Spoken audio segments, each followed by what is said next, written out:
भगवद गीता के अनुसार पाप सिन क्या है? हिंदी में व्याख्या। भगवद गीता में पाप सिन को केवल एक कर्म नहीं माना गया है, बल्कि यह अज्ञान, आसक्ति, क्रोध, ईर्ष्या, लोभ और अधर्मपूर्ण कर्तव्य से जुड़ा हुआ है।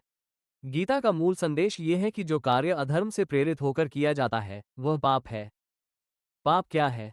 पाप वह कर्म है जो धर्म, सत्य और आत्मा की मर्यादा के विपरीत हो। उदाहरण: लोभ के कारण झूठ बोलना, क्रोध में आकर हिंसा करना, अपने स्वार्थ के लिए किसी का बुरा करना, कर्तव्य से भागना।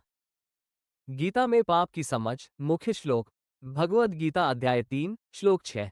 ग्रेटर देन इंद्रियार्थेषु मोहितः मनसा स्मरन इंद्रियानि मिथ्याचारः स उच्यते। उंगली से दाहिनी ओर इशारा जो मन से इंद्रियों के विषयों में लिप्त है लेकिन बाहर से संयमी दिखता है, वह पाखंडी है और पाप करता है। अध्याय 2 श्लोक 47। ग्रेटर देन कर्मण्येवाधिकारस्ते मा फलेषु कदाचन। उंगली से दाहिनी ओर इशारा कर्म करने का अधिकार है, लेकिन फल की इच्छा करना और उससे आसक्त होकर गलत मार्ग पर चलना पाप का कारण बनता है। कौन से गुण पाप की ओर ले जाते हैं? 1. अविद्या, अज्ञान। 2.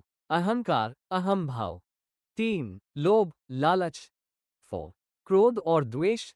5. कर्तव्य त्याग, स्वधर्म से विमुख होना। पाप से कैसे बचें? गीता के अनुसार उपाय: 1. स्वधर्म का पालन करें। 2. कर्म को भगवान को अर्पित करें। 3. फल की इच्छा छोड़ें। 4. सत्संग, भक्ति और ज्ञान मार्ग अपनाएं।